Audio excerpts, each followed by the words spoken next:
I'll go over that. Hello. Well, Hello. today I'm speaking with Mr. John Smith, Secretary and Treasurer of Craghead Spiritualist Church, Northumberland. Welcome, John. Thank you, Paul. Good to be here. Can you tell me a little bit about yourself, John? Well, from a spiritualist point of view, Paul, I would consider myself probably to be quite a newcomer. I think a lot of people have been here a lot longer than the 10 years that I have. It's something I'd never really thought about before, nor came about, probably prompted by my sister at the end of 2015. We lost her husband and then our mum just 7 weeks later. And it was a few months later when she suggested that we went along to a spiritualist church, partly because of the bereavement and partly just curiosity. We went to one church, a couple of open circles, and then she found out for some reason it was a spiritualist church in Craghead. So we went to an open circle there. It was very good. At the end of it, a lady spoke to us in a very friendly way. That was Trish, who happens to be the Craghead president now. And she said, have you ever been to a divine service? No, we haven't. So we went to the following divine service. And so at this point, our intention was just to pop into a spiritualist church once, maybe twice a month. No particular one, just any one. Yeah. But we went then to another divine service. And as they say, the rest is history. I had no idea that 10 years later I would be a treasurer, secretary, and I'd be doing a YouTube video about a gentleman who I'd never even heard about at the time. Right. So did you have an epiphany, a message that sealed the deal, that converted you into this movement? No, I can't remember the first communication I ever got from the speaker. I think it was a nice place to be. I Yeah. think just immediately, both my sister and I just felt that thing that you get out of being in the spiritual church, just the comfort, the peace, and just a feeling of belonging. Did you have Uh, any religion other than this then before? no, we were brought up as Methodists, but probably gave that up in childhood, really. My sister always says that looking back, she realizes that, well, what's it doing for me? It's Yeah. doing nothing.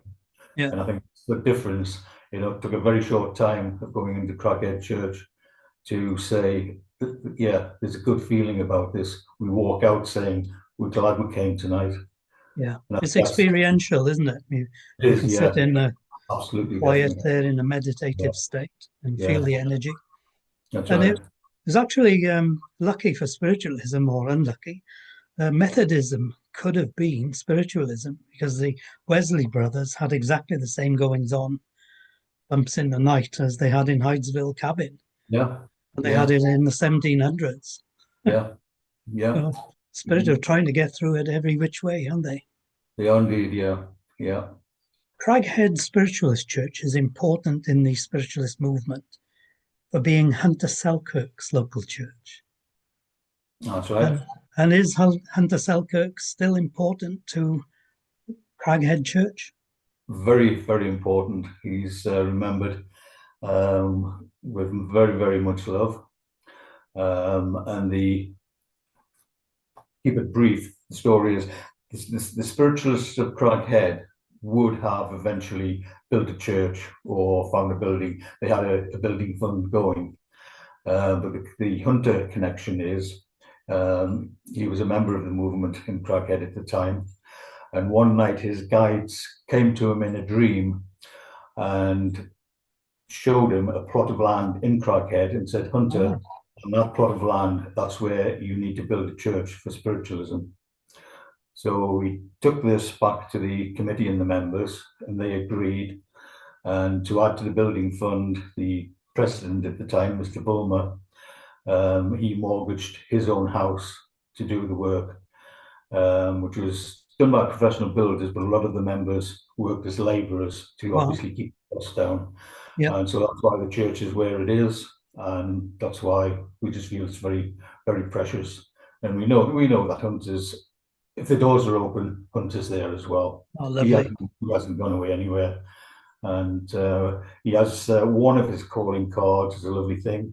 He was very well known for turning up at church, having been down the mine all day long. He would go home, quick bite to eat, get washed and changed, come to church, and the first thing he would do would be to sit down and have a cup of tea and a woodbine. And the smell of woodbines is one of his calling cards. And what does that smell like? Anybody smells it now in the modern world? Would, would people recognize a woodbine versus players or Oh, I see. Perhaps, embassy? yeah, perhaps younger people wouldn't recognize it as a woodbine, but yeah, for older people like us, you just know, yeah, that's a woodbine. All right. Interesting. That's very interesting. He was born in 1900 and he crossed over in 1965. And That's right. His brother Jack was also working in the church at some point as well, wasn't he? He was a medium himself, and apart from being Hunter's brother and being a medium and a member of the church, I don't think we know anything about him either. How big But is the church then? I think I read somewhere it might hold 250 people in its heyday. well, I just read the other day that one meeting they had 400 people in. Wow. I Those were the presume days. I presume that was all standing shoulder to shoulder, Yeah. because we put the capacity now, obviously for fire regulations and everything. We would say absolute maximum. We would sit 100 people down, and I don't think people want to come along and stand at the service anymore. So I don't think we'll have 400 in again for any reason. I think those heydays are maybe gone. Yeah, yeah. What services do the church hold nowadays then? Okay, so we have our divine service on a Sunday, healing service on a Tuesday, open circles monthly on a Wednesday, and demonstrations and specials on a Wednesday, sometimes the evenings as well, coffee morning on Saturday. Oh, that's good. Yeah, A yeah, drop-in coffee morning. yeah, yeah. So a vibrant church then. Yeah. I think like all churches these days, sometimes you wonder where everyone's at, but then the following week it picks up. But again, like all churches, it would be nice to have some more people coming in, especially young people. The Northeast is very popular in spiritualist movement, isn't it? With people who are seeking spiritualism. There's quite a lot of churches and famous physical mediums in the Northeast as well.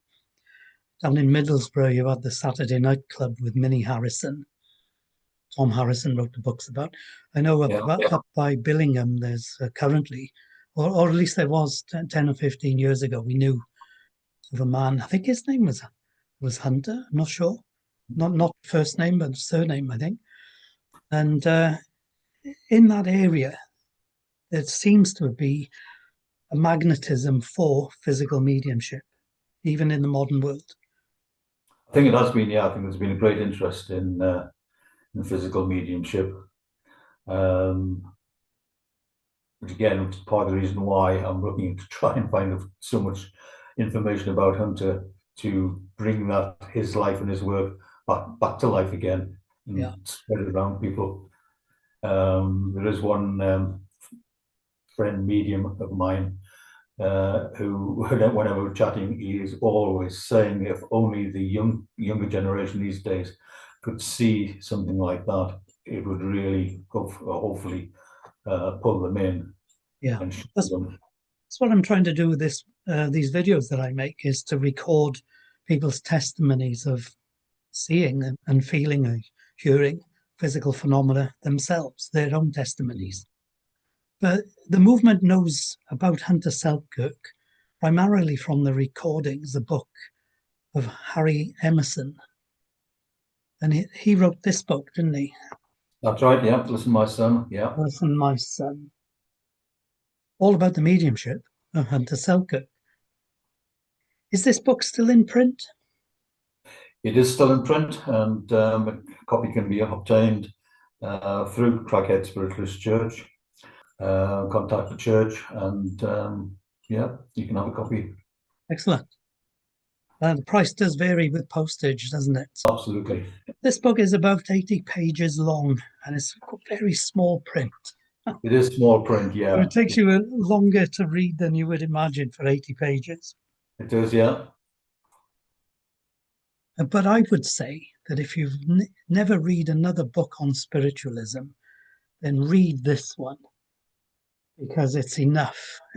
It's enough to convince you of survival of the human consciousness beyond physical death.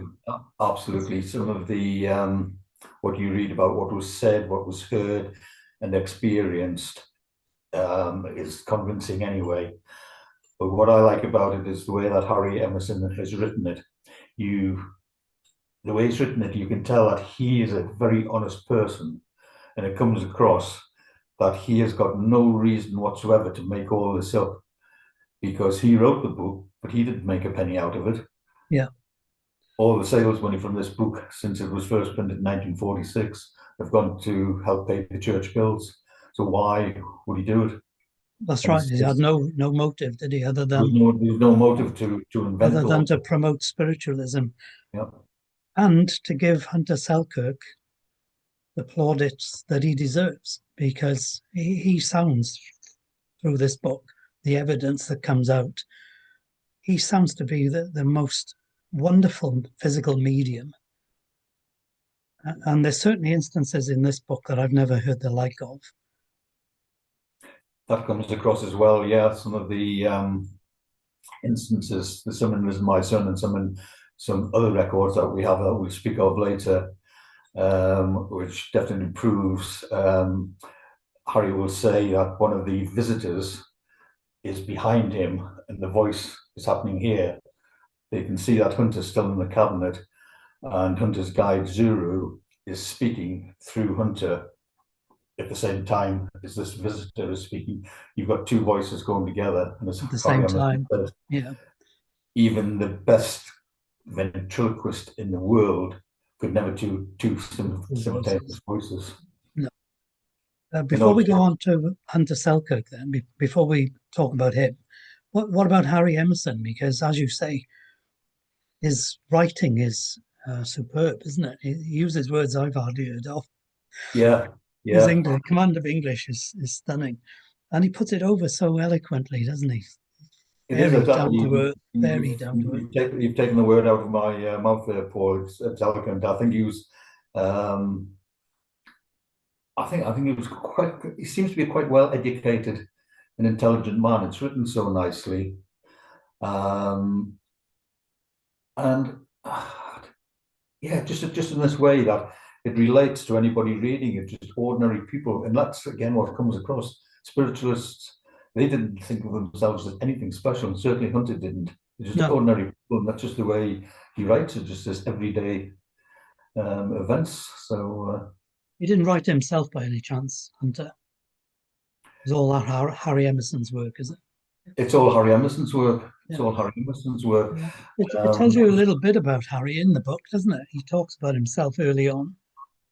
a That little bit about how he came into it um, because he lost his wife Dorothy, yes, and he went to a meeting, had a communication, then went to a private meeting, and eventually went to the church. Eventually met Hunter. Eventually got into sitting in the circles and get into the situation where he's writing this book. But a specific book about Hunter just doesn't seem to exist because no, Hunter didn't sit down and write his life story or his journey into spiritualism, and no one else did it. yeah, And it makes me think. I keep thinking of him in spiritualism as the most famous, unfamous person, or to look at absolutely, or to look at it the other way, the most yeah. unfamous, famous person because he's widely known, but not there's not much known about him. Never heard of him until I saw, or my wife might have seen on Facebook, reference to Craghead Church. Actually, it was another northeastern church, and they said if you want the book, you got to go to Craghead, contact Craghead about it. No. But I've never heard of Hunter Selkirk, so thank you, Harry Emerson, for Yeah, making the world yeah. I think aware of the man's talent. If Harry hadn't done that, Yeah, I don't think anybody would know about him now. No, not Would have nowadays. been, which would have Well, been very sad. yeah, Harry Emerson fought in the First World War and was That's wounded, right. so he didn't have to fight in the Second World War. So there's not a great deal about him other than his love for the wife he lost, Dorothy, you said, was it? That's And right, Dorothy. his writings about their love are quite beautiful. It's a very entertaining book from a people's perspective. That's right. And, and Harry is writing throughout the book. Every chapter is a new letter, a letter to his son. That's right. Hence the Yeah. title, Listen, My Son. So we're talking Harry Emerson talking to his own son, Kenneth, I think his name was, wasn't it? Yeah, that's right. Yeah. And Kenneth had been called up into the British Army in the Second World War. And these letters are designed to help him survive the war, basically, aren't they? Don't worry about getting killed Yeah, because you'll you be all can't right. die for the want of trying. That's right. That's right. You'll continue living, and if you do get killed, your mother Dorothy will be there to greet you. And the, the letters from the beginning of the book are written, I think, before Kenneth has any knowledge at all about spiritualism, let alone seances and physical mediumship. But I do know that he did attend some of Hunter's seances. And then the latter letters from the end of the book are obviously when he's gone back to the army and he's taken as a prisoner of war. Yeah. But he did, apart from what his father told him about spiritualism, he did sit in some of the circles when Hunter was taking seances. Oh, right. Uh, he actually fought in El Alamein as well. And it doesn't say if it's the first or second battles of El Alamein, but Yeah, yeah. these are very ordinary people. And when we talk about Hunter Selkirk, he was a miner, coal miner. He was a very simple life. As I say, he was born in 1900. He was the eldest of five, and his father was killed in the West Stanley pit disaster, which took the lives of 168 men. Yeah. So Hunter was only 9 years old. So even at that age, he took on a lot of responsibility, being his mother's sort of right-hand man, as it were. She married again, had two further children. So again, that was more responsibility at a very young age for him. But even at that age, he was already sensing and seeing spirit. And I think what convinced him eventually was the day his father appeared to him. And because of that, he just went along with a friend to the spooky place, but found it quite interesting and continued to go. This natural seems to be a natural ability he had or was given until the gentleman's name has just gone over my head. It's in the book. Said you should be developing more, and that's where he started to sit to develop for physical mediumship. Yeah, so he's encouraged to sit to develop physical mediumship, and then I don't know when his first ever séance was.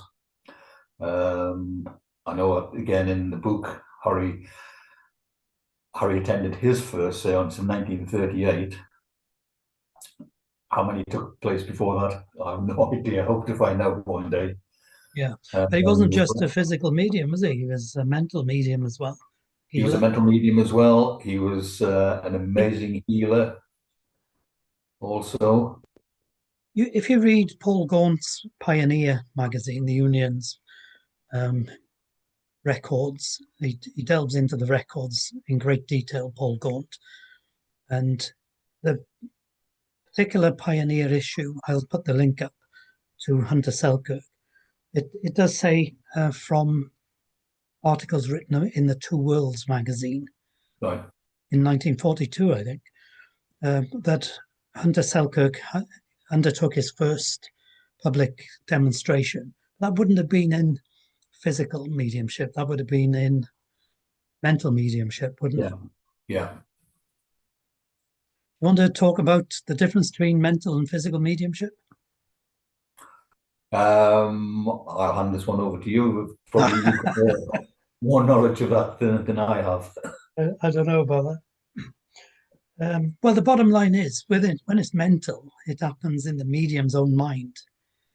The medium hears, the medium sees imagery, the medium feels, smells. It's all in the medium's orbit, telepathy through the medium. And nobody else in the room sees what the medium sees, unless they're a medium themselves and they can link in telepathically. That happens as well. But with physical, everybody in the room sees, hears, Yeah. and feels. So yeah, That's yeah, the basic difference. And there's only two kinds of mediumship, really. It's either yeah, mental or it's physical. And there's yeah, different clairs making up one side or the other. But Hunter was a skilled mental medium as well. And he actually says in the Two Worlds article, I think, that he preferred it. right, Later life, I think the whole world preferred his physical mediumship by the sound of the evidence in this book. yeah, Wonderful testimony. yeah. We'll go into the book a little bit then. Shall we take page 26, for example? It's one of the best descriptions of seance at page 26. It's too much to read out in entirety. It says, we were sitting in the dark, and in about a minute, a light appeared in the center of the room. As the light became brighter, I could distinguish, although not clearly, the features of a man. He came over to the lady sitting next to me, and she recognized him immediately as the doctor. That's one of the spirit guides, isn't it? It is one of the guides. That's right. Yeah, And next he came to me, and I saw a man with a rather long, narrow face, dark complexion, and a short black beard and moustache. He has particularly bright and laughing eyes. There is a marked resemblance between the medium and the doctor. Hunter has no beard or moustache, of course, and the long association between the medium and guide may account for the resemblance. There's a picture of the guide, isn't there? It's in the Pioneer magazine. it's in the Pioneer magazine. Yeah, yeah. Any ideas where the picture was taken, how it was taken? No. I know with um, Minnie Harrison's mediumship, son Tom, in the same period, or I'm assuming it's roughly the same period, 1940s. In the same period, Tom was taking infrared photographs of his mother's mediumship, and they yeah, had a sister of the mother in the circle, and then she crossed over during the life of the circle, and then Tom took a photograph of Aunt Ag, as she was known, as very famous pictures. So it's quite possible to take photographs in that yeah, year, yeah. but not with a white flashlight. No, no. So that whole chapter there is one of the letters, isn't it? It's It is. Yeah. entitled "I Saw Her Face." So he basically sees his wife's face, doesn't he? I He think. does see his wife's face, but on other occasions, she actually materializes. Yeah. And I think in one of the occasions, the son Kenneth is there. She materializes for them both. You're going to recognize your own wife and mother's face, aren't you? Absolutely, absolutely. So those two obviously immediately recognize her, but Hunter's. Sorry, beg your pardon. Harry's daughter also attends in the circle in the seances as well, so she recognizes her mother also. So again, Anybody who wants to know what goes on in a physical seance, this is the chapter to read. It's a wonderful yeah, description, beginning to end. And Zuru the guide is common throughout these seances, isn't he? Zuru's always there. I think there's a Uh, picture of Zuru as well, isn't there, in the Pioneer in the article? Pioneer, yes, I believe he is there. Yeah, And from what I know, there's sort of a hardcore. There's always Zulu, White Owl, who is Harry's guide. I would say 50% of them he's there. Topsy, the little girl, is there every time. And there's a few other characters who appear every week that he holds a seance, and then there's other characters come in as well. So This little paragraph here says, Zuru, speaking from the cabinet, told us that if we looked into it, we would see the etheric vibrations inside. How marvelous is that? I looked into it and saw a slow, whirling movement.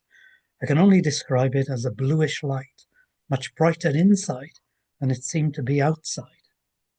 I formed the opinion that the outside was a material protective covering. It was a remarkable phenomenon, almost as if the moon had come down into the room. This beautiful description as well, isn't it? yeah, And that was in blackout. Some of these seances were in blackout because of the war, and not just because it was a physical circle. that's right. There's many times Harry describes about these lights that are either in the cabinet above, and he describes them as being much more intense than any man-made light could ever be, and yet they don't illuminate the wall. Oh. The light itself is so bright, but it doesn't emit light to light up the room or anything. It's just that ball of light. Yep. Just totally different to what you'd ever see otherwise. Yeah. Well, turning back to the book, there's a fabulous description of a spirit child, page 39, and it's radiant. Have you ever seen anything like that? I haven't, no. They're talking about a double materialization of Topsy and Ivy together. Ah, yes. Topsy's features were well formed and distinct, but Ivy was not so successful. They stayed close together all the time and danced round the room while the circle sang. So again, as I said, Topsy is a little girl who's there at every seance. Ivy is also a young girl, and we see from Harry's recordings of the seances, Ivy is one of the young children who come through, who over time basically develop and progress. And I think it's Ivy one day, she makes a big thing about how her power and her abilities increased because she makes a point of how she can name all the sitters and say Mr., Mrs., Miss, and not only the regular sitters, but I think on another occasion there were some guest visitors, and she knew their names as well. Wow. And she made a big point, basically saying, "Look what I can do now. I'm progressing. I'm getting better at this." So I'd say at this stage probably is one of her earlier appearances where she's just getting used to coming through. And obviously, I think Topsy must have taken her under her wing. Yeah, and as a man called Red Dawn gets a mention there. And the only reason I'm mentioning it is because he's mentioned in Paul Gaunt's Pioneer article. Yeah. And he was a Native American guide, different to Zuru, who's African by the look of it. Yeah. And he seemed to work with healing as well. So there's a cross-reference between the book and what appeared in Two Worlds. That's right, yeah. Found by Paul Gaunt. That's interesting. I've just gone over my mind, Paul, but there's Red Dawn, and also in some of the seances, there's a red cloud. One of them is the son of White Owl, who is Harry's guide. Ah, right. I've just forgotten Red Cloud, Red Dawn, which one it is. I'll catch up with it eventually. I think Red Cloud was Estelle Roberts' guide. Right. But there's no reason why a guide of somebody else couldn't appear in somebody else's seances through a different medium. That's right. It has happened. I'm sure that's happened. The page before the 39, it's got a great description of a levitation. standing with a medium, holding one hand of the medium and holding the dressing table. And she's sitting on the dressing table. Ah, yes. It's great Yeah, stuff, isn't it? yeah. Yeah, so I was sitting on the dressing table. That was Mrs. Cook, whose house they used for the home seances. And I live 3 miles from Craghead Church, and Mrs. Cook's house is about halfway between my house and the church. And All I'm right. driving past.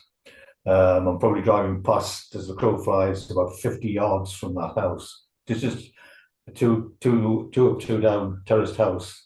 Yeah. Nothing special, but I sometimes wonder if I ever knocked on the door and said, "Do you know what went on in your Went bedroom?" on. Yeah. 80, yeah, about 80 years ago, I wonder how they would react. It's just a tourist house, the same as many others around this area. No, I think the fact that the house exists is evidence of something. Because Alec Harris, the house that where you say about the bedroom, the house that he undertook seances in the bedroom is still there Yeah, yeah. on Manor Way in Cardiff. But in the book, pages 40 to 41 have got the largest ever display of ectoplasm that I've heard of anywhere. And I think Harry Emerson says the same, doesn't he? He does, yeah, yeah. And again, whether I've read it in the records of the seances or in the book, and the description is that it may be the largest amount of ectoplasm ever seen at any seance anywhere. That's what he Um, says. He says, now let yeah, me tell you of what may be the greatest quantity of ectoplasm ever seen in a seance room. The subdued blue materialization light was on. The medium was in the cabinet and the curtains were closed. Soon we saw issuing from between the curtains, about halfway up, ectoplasm about the size of a handkerchief. That's about 10 inches square, isn't it, in those days? This was moved out about 2 feet and it began to grow. It grew from the center, up and down, and out to the sides until it partitioned the room. It reached from floor to ceiling and the full width from the sitters on one side to the sitters on the opposite side. I estimated it to be 3 yards by 3 yards, 9 square yards of ectoplasm, pure white, vibrating like living cells. In addition to being the full height of the room, it was rippling across the floor like an almost spent tide. Isn't that marvelous? What a yeah, description. What absolutely. an image to see him. And then it just went back in, I think, didn't it? And disappeared back to nothing. Yeah, yeah. And just naturally returns to where it came from. Gradually decreased in size till about 1 square yard was left when it was whipped into the cabinet very quickly to the accompaniment of a sleepy groan from the medium. Yeah, Where did it come from? Where did it go? Sounds like a song, yeah, doesn't it? that's right. He doesn't know. Nobody knows. Amazing. Yeah. And this book is full of amazing things, isn't it? The four-person materialization is described on page 64. So you Right. mentioned earlier about two children materialized at the same time, Topsy and Ivy. And this is four people. I think it might be four children. I'm not sure. I could read it if you like. As I recall it, yes, I think it was 4 children, yeah. Yeah. But they're running around individually, aren't they? You know, there's They're and individual. people are witnessing, and you look at the credibility of the witnesses, they're all credible people. When you listen to Harry Emerson's testimony, he's a very credible witness, isn't he? He is, he is. As I say, he's just got no motive to make all of this up.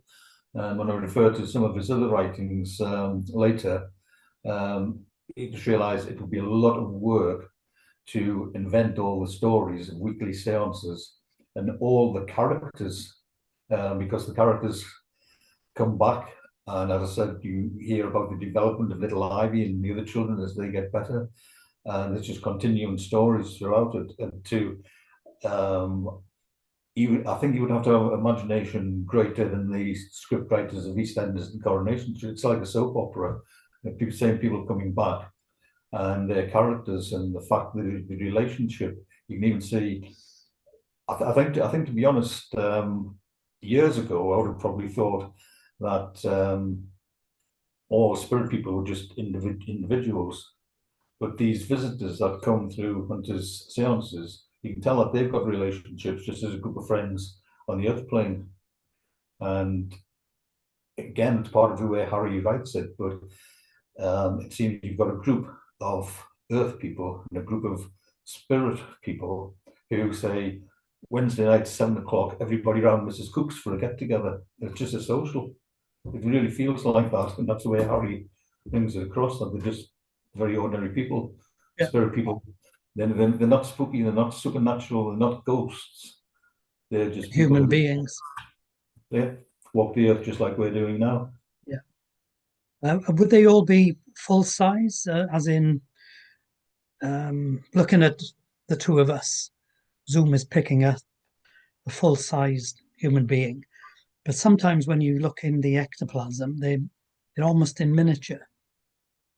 Is that described in this book? I can't remember.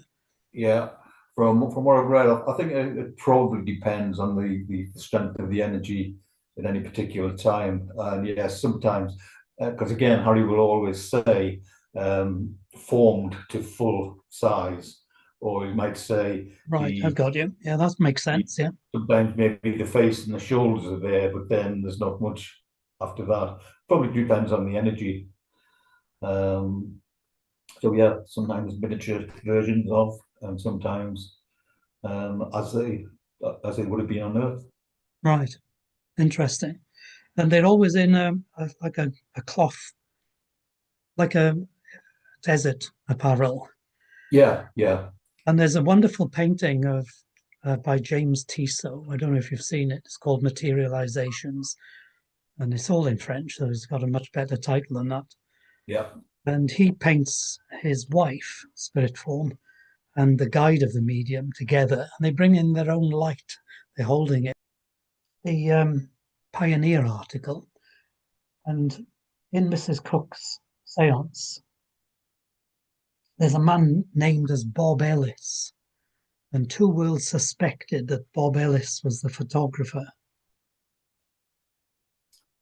Right.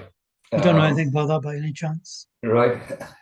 I remember seeing that in an article, suspecting that Bob Ellis may have been the photographer of that, but I believe that was 1948. Yeah, yeah. Oh, the day I reread the copy I have of that article, I was looking at some of the records of the seance where Bob Ellis is mentioned as a visitor. Right. And Harry explains him as someone who died at Arras in the First World War. Ah. So Bob Ellis may well have attended that particular seance where the photograph was taken, but not as a sitter. He attended as a spirit visitor. All right, I see. So from 1970s. Yeah. So yeah, at that time he'd already been in spirit for 30 years. Right. So yes, he was there, but not to take a photograph. Well, I think Paul Gaunt shows the dates for the other photographs that he put in the article. And they're 1925, I think they are. So there's quite a difference between the quality of the photographs, which matches the 1932 photograph. I think the other one, 1947. And maybe there was one in the 20s as well. And they called them a lantern photograph, didn't they? Something like that. Have you heard of that? Something like a lantern photograph, yeah. Yeah, I think it's the equivalent of those little square ones. What are they called? I know what you mean. Yeah. Helen Duncan. I've been doing a review of a book on Helen Duncan done by her daughter, and I was asking the question of myself: was she fraudulent? You've got to be investigative, haven't you? You've got to look into things. And then I read this book, and Harry Emerson is somebody you come to trust. because he actually goes into the question of fraud. Hunter Selkirk's mediumship, could it have been fraudulent? And there's a mention in all the tests that they did to prove that it could not possibly have been fraudulent. And so Harry Emerson becomes somebody that I came to trust, his testimony. And he actually visits Helen Duncan seances. Good, yeah, Yeah, so on page 18, he says, in addition to 100 or more Hunter Selkirk seances, I have sat in 5 seances with Mrs. Helen Duncan, a professional medium. It is because I have seen happenings at her seances similar to those at Hunter Selkirk's seances, where I know that fraud is out of the question, that I know that Mrs. Duncan is a genuine medium. yeah, Despite the fact that she has been twice convicted, in inverted commas, of fraud. But I don't think she was actually convicted of fraud either time. The 1933 trial, she was convicted of uproarious behaviour. She, yeah, she threatened to kill one of the people who tried to grab the child form, materialized form. yeah, So when she was dragged out of her trance abruptly, she took exception to it. And yeah, that's what she was convicted and fined £10 for in 1933, not of fraud. no, And the same for the 1944 trial. It has nothing to do with fraud or not. It was all about pretending to conjure, spirits. right, But so I was really pleased to read in this book Harry's testimony of Helen Duncan's seances. that's right. And one backs the other up. You're saying the same sort of things happened in both cases, Yeah. and it's And it, backed up. As Harry says in Hunters, this was a very small bedroom yeah, with up to 10 sitters in, and he said even the person who was farthest away from Hunter, it was only 8 feet, and it basically said it's impossible for the medium to have come out of the cabinet and moved around the room. yeah, The chairs, some of them were backed up right next to the wall. You could not fit someone in behind to make the sitters hear a voice coming from there. yeah, So, yeah, he just says it's impossible for even the best magician to have done anything in that room because everyone was close together. yeah. Actually uses that word, doesn't he? They would Magician. be shoulder to shoulder touching each other. So, Yeah. And he points out about Christianity being founded on the same sort of mediumship as well. What was taking place in Hunter Selkirk's seances also is recorded in the Bible. yeah, And the medium there being the Master Jesus. yeah, yeah, Page 41 also talks about Mrs. Duncan, but it's in connection with the lighting in the seances. Because pitch black for a lot of phenomena, but then the red light goes on, right, or a blue light. And in page 41, daylight. I think it was where the circle met somewhere else for a demonstration elsewhere. I might be wrong about that.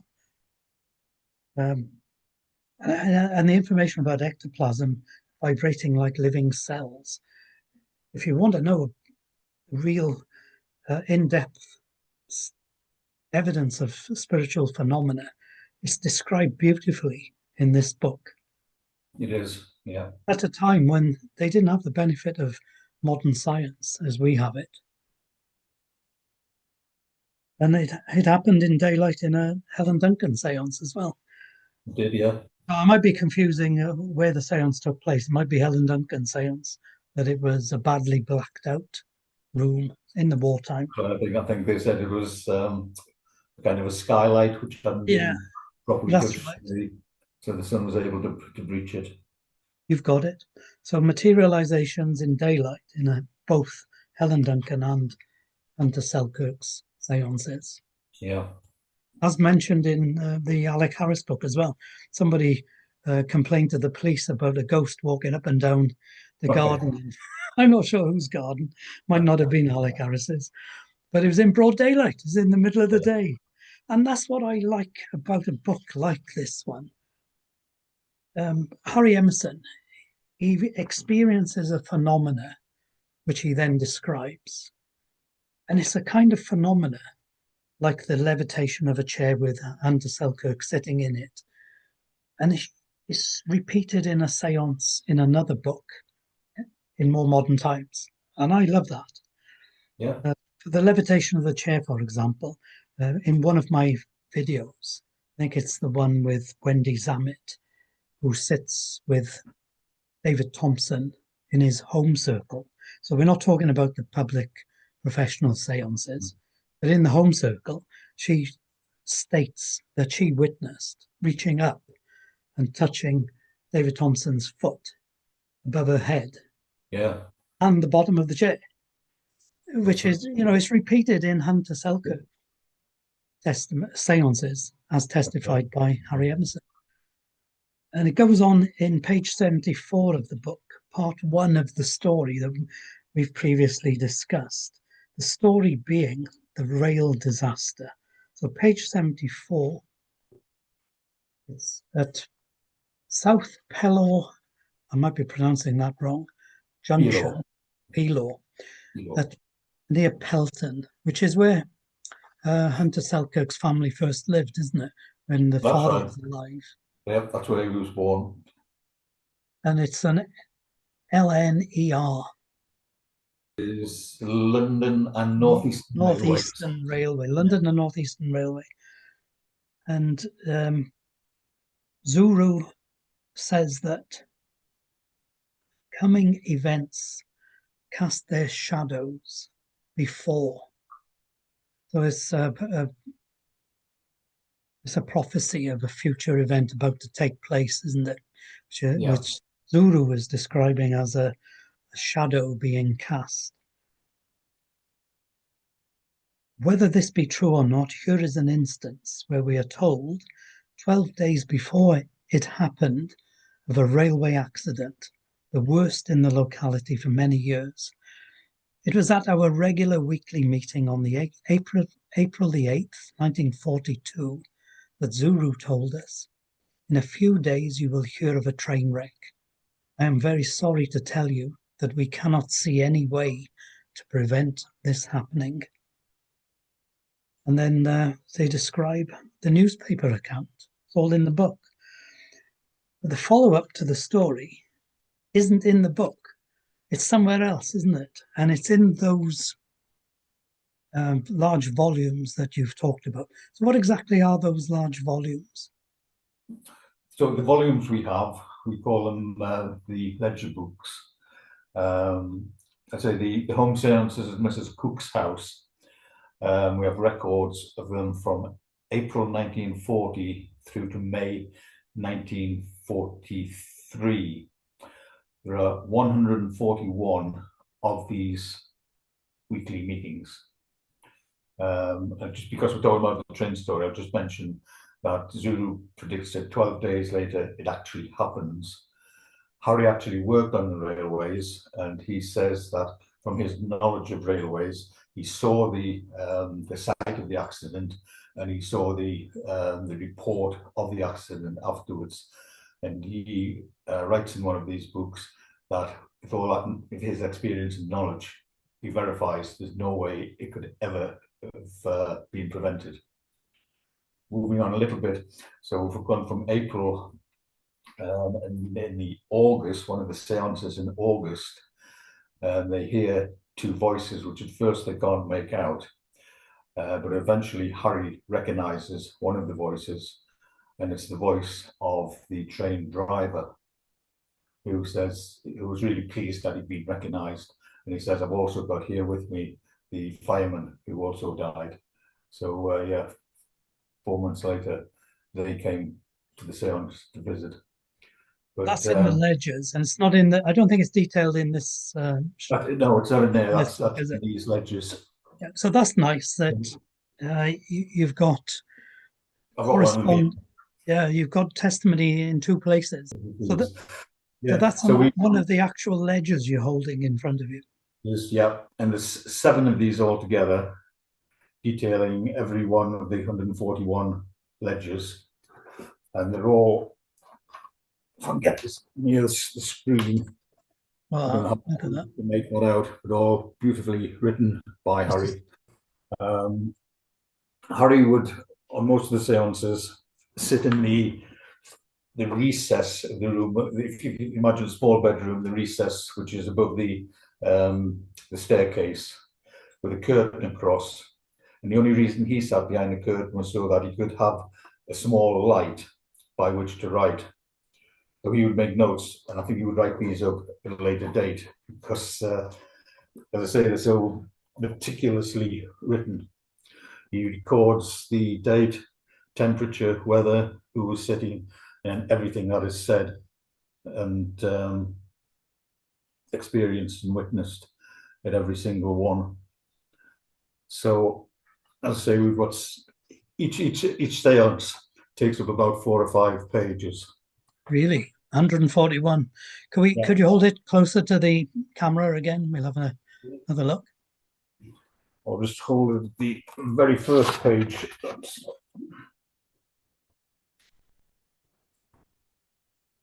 Not quite see where. Get the gist of it. So that's 4 or 5 pages per seance. Yeah. And it's detailing who the sitters were, the visitors, Yeah. who gave the invocation, which is the opening prayer. Opening prayer. Wonderful. And look at that handwriting. It is. It's beautifully written. So the position with these are, they're normally held in a fireproof safe in the church. But I've started now typing them up because if anything did happen to them, you just can't lose all this. It's so amazing. So the plan is to somehow publish at least part of them. I don't know if they'd all go into one book or whether to do a book about them, because there's so many stories to tell about, as I say, the development of all the visitors, the relationship, the sitters, the relationship between the visitors as well. And there's continuing stories, I'm sure, throughout. It's a little bit mixed up at the moment because I've been typing one of the later books. So I'm pleased I've got the first one present and I can start doing it in chronological order. Another little quirk is after the first couple of books, for some reason, Harry would do this week's seance in this book. Next week's seance, he used the second book and he alternated between books week in, week out.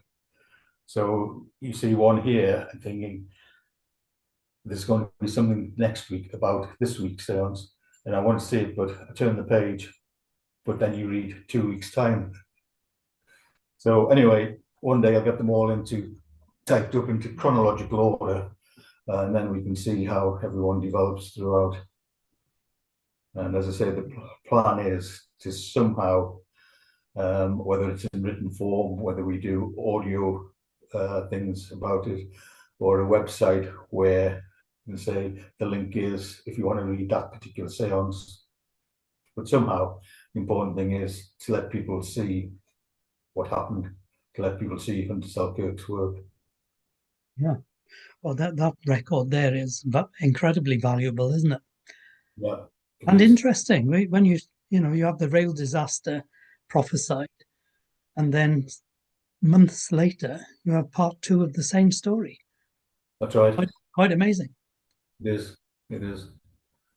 It is. And you can read up about that disaster on the websites for railways. I'm not sure I picked up on one. I think it might have been a railway disasters website. Yeah. And my dad, I've got an interest in it because my dad was a fireman on the railway. Okay. He, like Hunter Selkirk, his dad died. My dad's dad was a miner, and he died when my dad was 14, which is a bit older than Hunter was when his dad died. But at age 14, he had to go straight into work. So there was no way he was going down a mine. But he worked with coal, nevertheless. He went on the railways. Yeah. And it's a big trauma to a child's life because My dad thereafter had nothing to do with God because my granddad was a lay preacher for the Baptists. And so if God can take his worker, there is no God. Yep. And my dad was either in a grammar school. I think he was in a grammar school. But because there was no money, he had to come out of school and go onto the railways. Mhm. So that messes up the rest of your life, doesn't it? Yeah. Yeah. Yeah. But it's fascinating to hear this Harry's descriptions of Hunter and coal mining, because there's a couple of places in the book where you're talking about Hunter's early life, which was obviously not part of the time when Harry met him. So he must have been told about these events. And there's Yeah. one event where Hunter and a friend are finding their way home somewhere, and they Woods, yeah. lost, pitch black, totally lost. And it's in a forest, I think. I'm not sure, 100% sure. But a light comes from behind them. Yeah. A light comes from behind them, and this is described by Harry in the book, showing the two lads the way home. And they were too scared to look behind them to That's see who right. was shining the light. It's too tall to be a human, I think, wasn't it? Yeah. Yeah. But again, is another phenomenon that appears in other people's books. Harry Edwards wrote a book about Jack Webber. I don't know if you've heard of it. Yeah. And Yeah. in Harry's book about Jack Webber, Jack was a miner also. And before he discovered he was a physical medium, he was working at the bottom of a pit on his own, and all lights disappeared. His battery went, or whatever it was. He had no light whatsoever. He had to find his way out in the pitch black, and he couldn't. And then all of a sudden, a little blue light appeared near the ground and led him out of the mine to into a place where there was light. Very similar to what Hunter Selkirk told Harry Emerson took place. It is very similar. And there's a third one as well in the book about Ernest Houghton. Ernest Houghton describes coming home from one of his meetings, and they used to travel crazy distances by train and bus, etc., and then walk for miles. 5-7 miles was nothing. And in the middle of a snowstorm, Ernest Houghton is walking home, falls back into a snowdrift, and then prays for guidance. And a light appears again and leads him home. A tortuous 2-mile journey when it was only 1 mile from where he was. And he retraced his steps the next day. And he realized that that was the only route he could have taken without walking into a snowdrift. Yeah. Yeah. So there's 3 instances there. Hunter Selkirk in this book, Ernest Houghton and Jack Webber, all describing a light that guides them to safety. Amazing. It is. It is. It shows that spirit of watching over us all the time.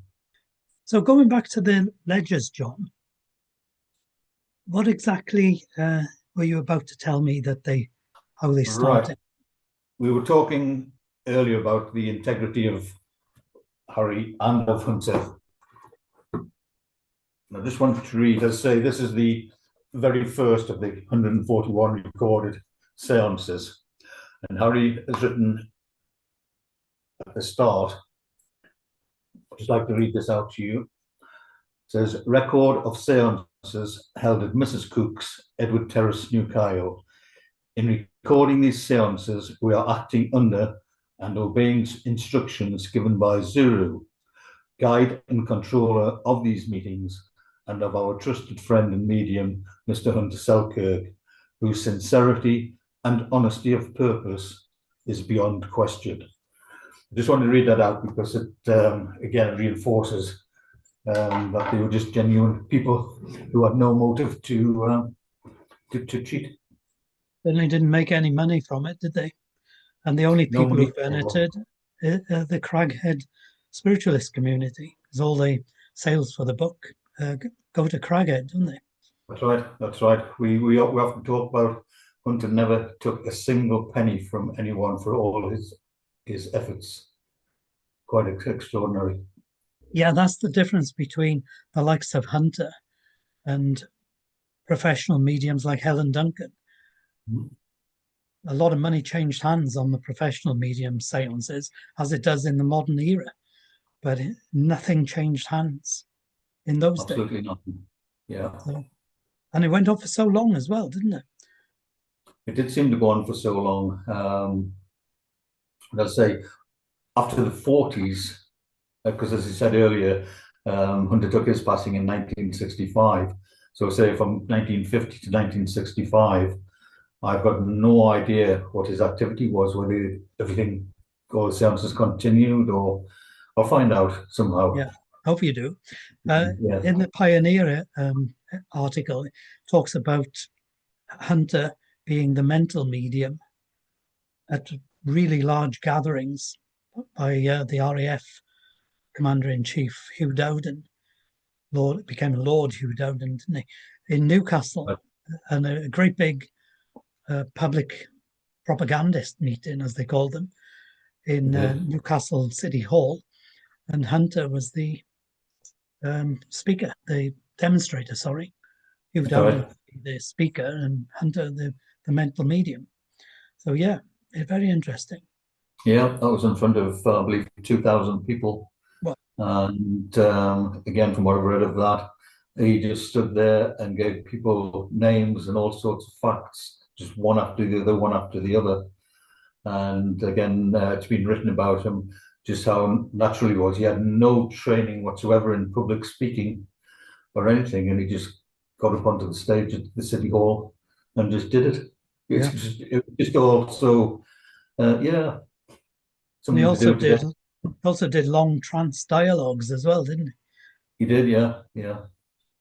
So trance medium for speaking, physical medium for phenomena, mental medium for evidence. Yeah. Can't get better evidence, mind, than that physical phenomena. Yeah, absolutely.